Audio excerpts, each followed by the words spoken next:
Solutions प्रकरणाचं हे तिसरा लेसन आपण पाहतो आहे, तिसरा पार्ट, तिसरं लेक्चर म्हणा. यापूर्वी सोल्युशन म्हणजे काय? Homogeneous mixture of two or more than two pure substances called as a true solution. Concentration कसं एक्सप्रेस करायचं, त्याच्या ज्या चार टर्म्स आपण घेतल्या आहेत त्या अतिशय महत्त्वाच्या. त्याचा उपयोग आपल्याला समोर प्रकरणामध्ये होणार आहे. पर्सेंटेज बाय मास, मोल फ्रॅक्शन, मोलॅरिटी आणि मोलॅरिटी.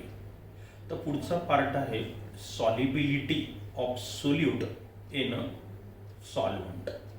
सॉल्युबिलिटी म्हणजे काय पदार्थाची? आपल्याला काय माहिती आहे? when solute is dissolved into the solvent then solution is formed, but this dissolution it has some limit. Up to certain limit only the solute dissolve into the solvent. For example, एक सोपं उदाहरण आपण घेऊया. आपण 100 ml water घेतलं आणि sodium chloride त्याच्यामध्ये 1 चमचा टाकलं, 10 ग्रॅम टाकलं म्हणतो मी, डिझॉल्व झालं, नो प्रॉब्लेम. पुन्हा 10 ग्रॅम टाकलं, डिझॉल्व झालं, पुन्हा 10 ग्रॅम टाकलं, डिझॉल्व झालं. पण आता जेव्हा मी 36 ग्रॅम सोडियम क्लोराईड टाकतो तिथपर्यंत ते डिझॉल्व होत आहे रूम टेम्परेचरला.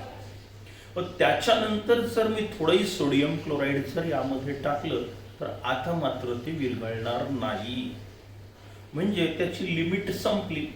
मग प्रत्येक सोल्यूटची अशीच सॉल्व्हंटमध्ये डिझॉल्व होण्याची लिमिट असते त्या दिलेल्या टेम्परेचरला. टेम्परेचर वाढलं तर सॉल्युबिलिटी वाढत जाते बहुतांश ठिकाणी, काही ठिकाणी ती कमी होते, त्याचा विचार आपल्याला करायचा आहे समोर. पण सर्वसाधारणपणे असं दिसून येतं की प्रत्येक सोल्यूटची सॉल्व्हंटमध्ये डिझॉल्व होण्याला मर्यादा असते. मग युनिट सॉल्व्हंट म्हणजे 1 लिटर सॉल्व्हंट आपण घेतला, 1 लिटर सॉल्व्हंट मध्ये जास्तीत जास्त पदार्थ किती विरघळतो त्याला म्हणायचं आहे सॉल्युबिलिटी. मग आता सॉल्युबिलिटीची व्याख्या म्हणजे काय? It is the amount of the solute dissolved into the unit volume of the solvent, or you may say 1 liter of solvent at given temperature called as a solubility.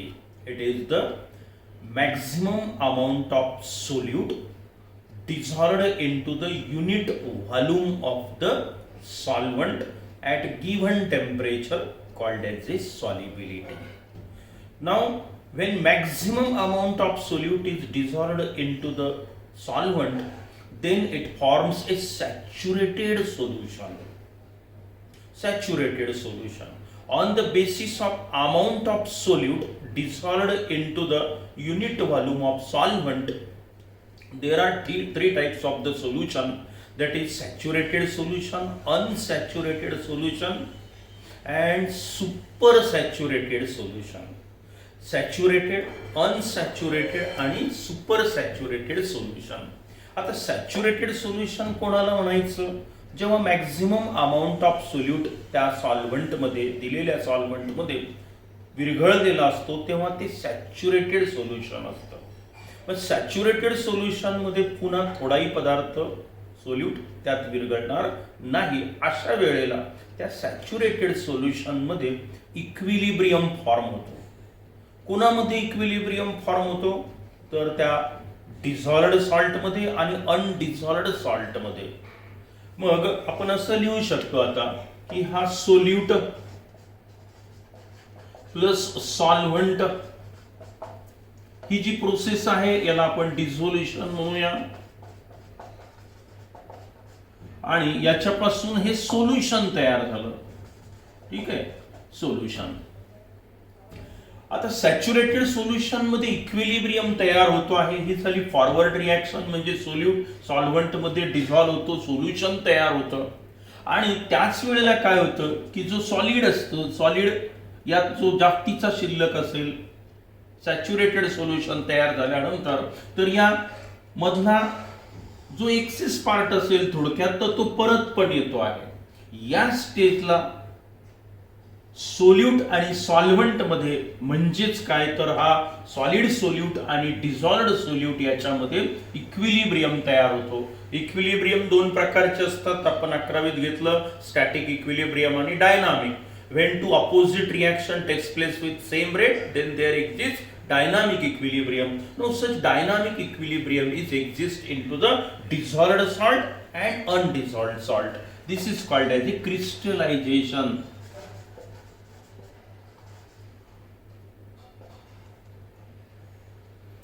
Crystallization.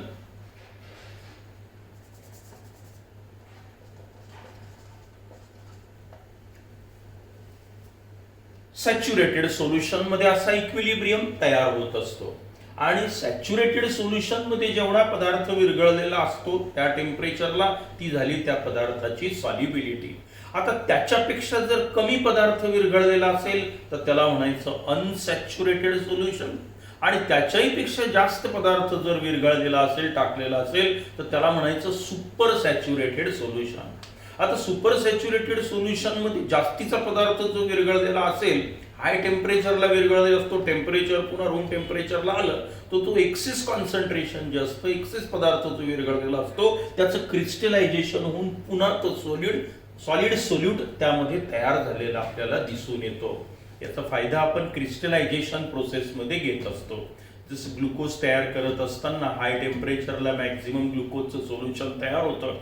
जसं जसं temperature कमी होत जातं तसं solubility कमी होते आणि dissolve झालेला ग्लुकोज क्रिस्टलच्या स्वरूपात बाहेर येत असतो. म्हणजे ते सोल्युशन कसं होतं हाय टेम्परेचरला सुपर सॅच्युरेटेड झालेलं होतं आणि म्हणून एक्सेस पदार्थ काय झाला तो सॉलिड स्टेटमध्ये येत असतो. असा काहीसा कन्सेप्ट आहे हा. मग सोल्युशनचे 3 प्रकार बघितले आपण. सॅच्युरेटेड सोल्युशन, अनसॅच्युरेटेड सोल्युशन जिथे सॅच्युरेशन पेक्षा कमी सोल्यूट विरघळलेला असतो आणि जेव्हा सॅच्युरेशन पेक्षाही जास्त पदार्थ सोल्यूट त्यात जर विरघळलेला असेल तर त्याला काय म्हणायचं सुपर सॅच्युरेटेड सोल्युशन. आणि सुपर सॅच्युरेटेड सोल्युशन मध्ये तो डिझॉल्व्ह झालेला पदार्थ लगेच काय होतो त्याचं क्रिस्टलायझेशन होऊन तो सॉलिड फॉर्म मध्ये परत येत असतो. तर असे हे 3 प्रकार अर्थात यावर प्रश्न विचारण्याची शक्यता कमी आहे. त्यानंतर आपल्याला पुढचा अतिशय महत्त्वाचा पार्ट बघायचा आहे तो म्हणजे effect of several factors on solubility of solute into the solvents or factors affecting the solubility of solute into the solvent. कोणत्या कोणत्या गोष्टीवर ही सॉल्युबिलिटी अवलंबून असते. सॉल्युबिलिटीची व्याख्या आपण पाहिली ती मात्र विचारल्या जाऊ शकते. It is the maximum amount of solute which completely dissolve into the unit volume of the solvent at given temperature called as a solubility and it is expressed in terms of mole per liter. solubility कशात मोजल्या जाते solubility मोल per litre मध्ये किंवा मोल पर DM cube मध्ये आपण ती मोजत असतो. solubilityचे unit and it is denoted by small s solubility. आता या सॉल्युबिलिटीवर परिणाम करणारे घटक कोणते आहेत किंवा कोणत्या घटकांवर ही सॉल्युबिलिटी सोल्यूटची अवलंबून असते याचा विचार आपल्याला आता करायचा आहे. 3 फॅक्टर आहेत. पहिला फॅक्टर आहे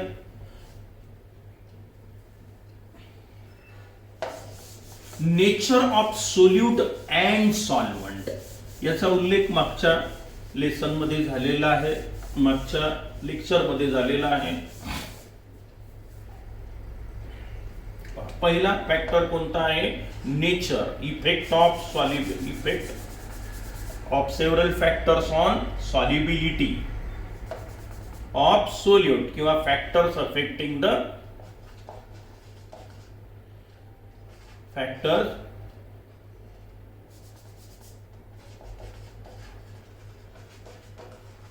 affecting solubility.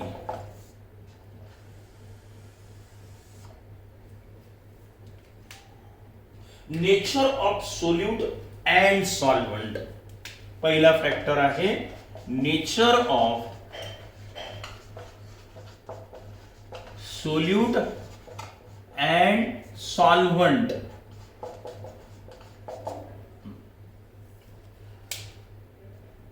It is observed that like solute dissolve into the like solvent. हा नियमच आहे, like solute dissolve into the like solvent. याचा अर्थ काय होतो की polar solute dissolve into the polar solvent.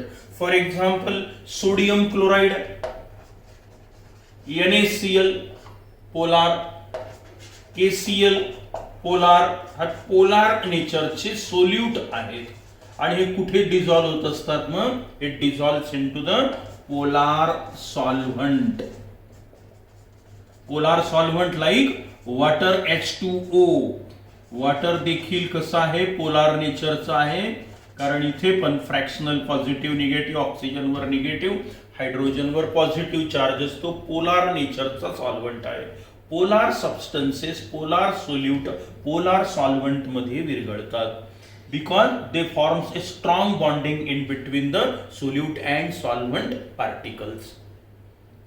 त्यानंतर लाईक डिझॉल्व्स इन लाईक असं म्हटलंय मी, polar dissolve into the polar solvent and non polar solute get dissolved into the non-polar solvent. For example, iodine हा non-polar आहे, iodine non-polar, it dissolved into the benzene non-polar or it dissolved into the carbon tetrachloride non-polar solvent.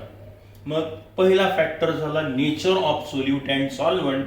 सोल्यूटचं nature कसं आहे, सॉल्व्हंटचं nature कसं आहे यावर solubility अवलंबून असते. Polar polar मध्ये विरघळतो, नॉन पोलार नॉन पोलार, म्हणजे त्याच्या नेचरवर अवलंबून आहे. सोल्यूट पोलार आहे की नॉन पोलार, सॉल्व्हंट पोलार आहे की नॉन पोलार. दुसरा फॅक्टर आहे इफेक्ट ऑफ टेम्परेचर, हा सगळ्यात महत्वाचा. आणि तिसरा पण effect of temperature on solubility. या टेम्परेचरचा परिणाम काय होतो पाहूया आपण. जनरली बोलायचं जर झालं तर as temperature goes on increases, the solubility of solute also goes on increases. Of course, it is regarding with solid solute dissolve into the liquid solvent. याबद्दल आपण दूर पाहूया की सॉलिड सोल्यूट आहे dissolve into the liquid solvent. आता टेम्परेचरचा परिणाम सॉल्युबिलिटीवर काय होतो, जनरल ऑब्झर्वेशन मात्र असंच आहे की as temperature goes on increases, solubility of the solid solute increases into the liquid solvent. However, it is observed that when a solute is dissolved into the solvent, then their energy changes takes place there. Either heat is absorbed or heat is evolved. It means that the process of dissolution of solute into the solvent, it may be exothermic or it may be endothermic. Exothermic, heat is released. Endothermic hit is absorb. याचा अर्थ असा झाला की जेव्हा एखादा solute आपण solvent मध्ये टाकतो तेव्हा तिथे एनर्जी चेंजेस घडून येतात. काय घडतील एनर्जी चेंजेस, एक तर सोल्यूट डिझॉल्व होत असताना एनर्जी बाहेर तरी पडेल, त्याला म्हणतो आपण एक्झोथर्मिक रिॲक्शन, किंवा एनर्जी ऍब्सॉर्ब तरी होईल म्हणजे काय एंडोथर्मिक रिॲक्शन. मग ती रिॲक्शन एक्झोथर्मिक आहे की एंडोथर्मिक आहे यावर टेम्परेचरचा यावर इफेक्ट ऑफ टेम्परेचर अवलंबून आहे. For example, when A solute is added into the solvent dissolve into the solvent if it is exothermic process. समजा ती एक्झोथर्मिक प्रोसेस आहे, काही सोल्यूट पाण्यामध्ये टाकल्यानंतर एनर्जी लिबरेट करतात, बाहेर टाकल्या जाते, म्हणजे त्यांना एनर्जी नको आहे म्हणून ते बाहेर टाकतात. मग अशा वेळेला जर आपण टेम्परेचर वाढवलं तर त्यांना अडथळा निर्माण होईल, पदार्थ लवकर सॉल्युबल होणार नाही. म्हणजेच काय, if the dissolution process is solute dissolve into the liquid solvent, this process dissolution process, if it is exothermic, that is amount of heat energy is released, then solubility of such solute into that solvent it decreases with increase in the temperature. जेव्हा reaction ही exothermic असते आणि तुम्ही जर temperature वाढवलं तर तो पदार्थ विरघळणार नाही. टेम्परेचर जर वाढवत गेलं तर उलट त्याची सॉल्युबिलिटी कमी कमी होत जाईल. फॉर एक्झाम्पल, सोडियम सल्फेट जर आपण घेतला Na2SO4, सोडियम सल्फेट हा सोल्यूट जर आपण घेतला आणि it dissolve into the water, बरोबर आहे, हा झाला सॉल्व्हंट. आता ही एक्झोथर्मिक रिॲक्शन असेल किंवा एक्झोथर्मिक रिॲक्शन आहे आणि मग इथे जर तुम्ही टेम्परेचर वाढवलं तर याची सॉल्युबिलिटी ही कमी कमी होत जाते. It decreases with increase in the temperature. दुसरा प्रकार काय आहे की समजा सोल्यूट सॉल्व्हंट मध्ये टाकला, एंडोथर्मिक रिॲक्शन म्हणजे काय, हीट इज ऍब्सॉर्ब, म्हणजे त्याला डिझॉल्व्ह होण्यासाठी हीट एनर्जीची गरज आहे. तुम्ही त्याला उष्णता दिली म्हणजे टेम्परेचर वाढवलं, त्याला फायदा होईल, तो जास्त विरघळेल. मग अशा वेळेला असं म्हणू आपण, when a solute is added into the solvent, if the process is endothermic, then in such cases solubility of the solute increases with increase in the temperature. For example, sodium chloride, potassium chloride, sodium chloride, potassium chloride. Now here these substances solute dissolve into the water, solvent. ठीक है, solvent, water. Now here as temperature goes on increases, the solubility of these substances in water also goes on increases. Again KNO3, potassium nitrate, NaNO3, sodium nitrate. Here also temperature has more effect on solubility. As temperature goes on increases, the solubility of these substances in water appreciably increases. Here it increases somewhat less rapidly. It means that if the reaction is exothermic, here as temperature increases, solubility decreases. And in endothermic reaction, as temperature goes on increases, solubility also goes on increases. But the rule is not valid for all type of solute. अर्थात हे general description आहे, पण प्रत्येक ठिकाणी असंच होईल असं नाही, काही अपवाद देखील आहेत त्याला.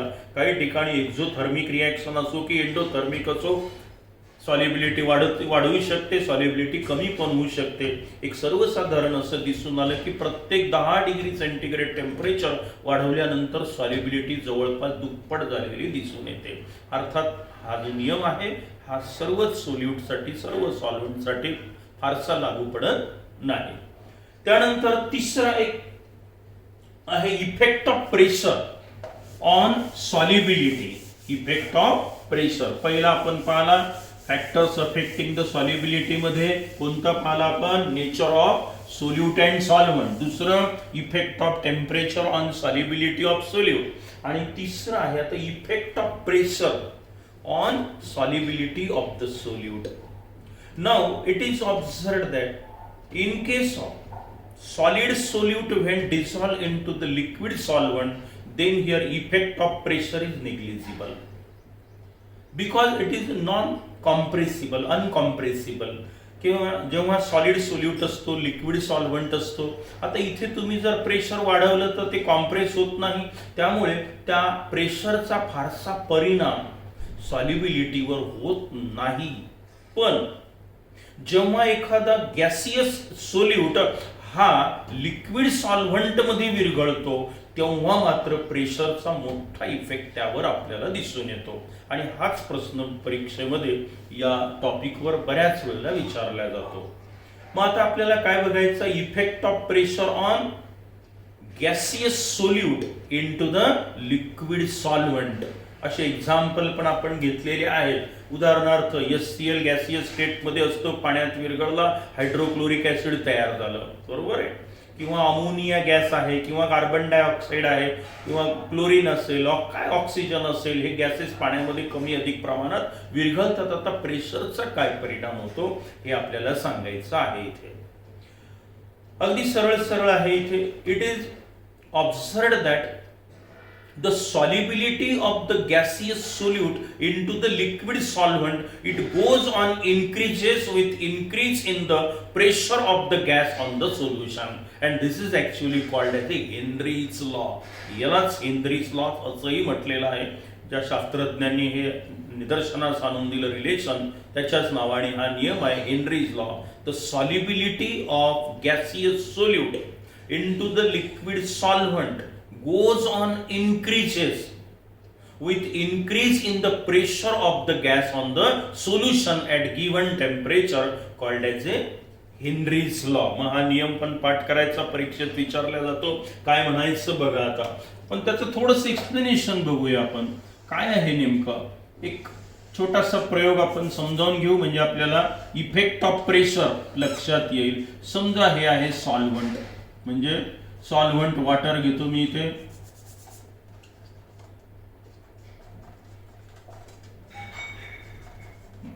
आणि आता इथे मी गॅस घेतो आहे, कुठलाही गॅस, ठीक आहे, गॅस. आणि आता इथे एक पिस्टन मी अप्लाय केलेला आहे, ठीक आहे. आता हे गॅसियस मॉलिक्यूल याच्यामध्ये विरघळणार आहे. आता याच्यावरचं प्रेशर मी जसं तसं वाढवेल, बरोबर आहे. बघा काय म्हटलं होतं मी आता, ही झाली सॉल्युबिलिटी याची. This solubility of the gaseous solute into the liquid solvent goes on increases with increase in the pressure of the gas on the solution. या प्रेशर, या गॅसचं प्रेशर जसं जसं सोल्युशनवर वाढत जाईल तसं तसं या गॅसची सॉल्युबिलिटी वाढत वाढत जाईल असं म्हणायचं आहे हेनरीज लॉला, बरोबर आहे. आता सॉल्युबिलिटीला मी यस म्हटलं, काय म्हटलं मग त्यांनी आता, solubility of the gaseous solute is directly proportional to the pressure of the gas on the solution, that is S is directly proportional to the P, where S is equal to solubility of gaseous solute into the liquid solvent. S is equal to solubility कशात मोजायची आपल्याला, ही मोल per litre मध्ये. Now here P is equal to pressure of gas on the solution किंवा solvent म्हणायचं, बरोबर आहे. It is measured in bar. Henry's law मध्ये प्रेशर कशात मोजलेलं आहे त्यांनी, बार मध्ये.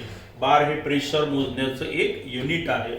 मग साइन ऑफ प्रपोर्शनॅलिटी आपण काढूया. S is equal to some constant multiplied by P. That is S is equal to that constant is replaced by KH. Suffix H लिहिलाय मी for Henry's constant H multiplied by P. So this is the relation, Henry's relation between solubility and pressure. Now here KH is equal to S divided by P. So what is the unit of KH?